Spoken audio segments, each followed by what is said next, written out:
Pradeep Kar, CEO, Microland. Good morning, Pradeep, and welcome to the program. Good morning. Pradeep, this morning all the newspapers carry this article about the fact that the electronics and the software exports have grown, and the government is very happy about the growth there. But coming to the domestic market, how has India's IT industry performed over the last year or so in the domestic market? I guess the domestic market for the Indian industry, for the Indian information technology industry, could have been much better. My understanding of the total growth of the IT industry last year is close to 18%. Even the PC market, which was expected to grow to say 600,000 PCs, I believe will be less than 500,000. So the hardware market has grown significantly lower than 18%. Significantly low, absolutely. Why do you think that's happening? I think a couple of reasons. One, the Indian industry did not make adequate investments in technology, and you can see the results of the industry in the last few days.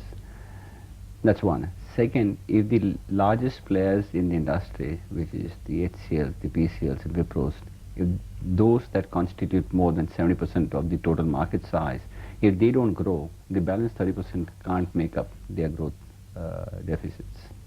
Pradeep, companies like yours, Microland, have really taken the distribution business or the reselling business in the IT industry a step forward by adding value to a simple machine. Yeah. How far is this sustainable?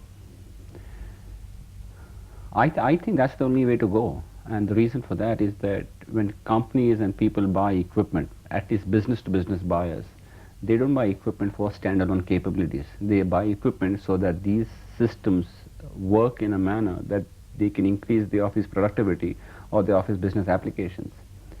And what we have tried to do since '89 is that, one, we believe that technology is a given factor, availability is a given factor, price is a given factor, and you can't vary or play your strategy on these three elements. And the only way that you can position yourself is you add more value to the basic givens into a customer's needs and help him to do his business better. You were one of the first people who started this, and in your own words, you've said that you're probably 7 days ahead of competitors. But obviously there are a lot of other people catching up. So this will probably also stop being a differentiating factor. In today's time, companies can't progress from PCs to local area networks to WANs.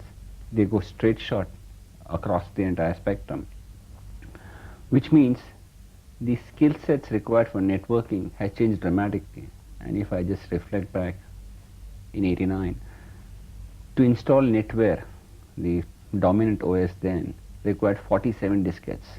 The entire hard disk had to be reformatted, which took close to 24 hours. It was complex. Today, you put a diskette and zoom, your OS is installed. But Pradeep, what you're talking about, everybody is kind of more or less done. How are you being different, or what is it that you're doing which is going to keep you on the cutting edge?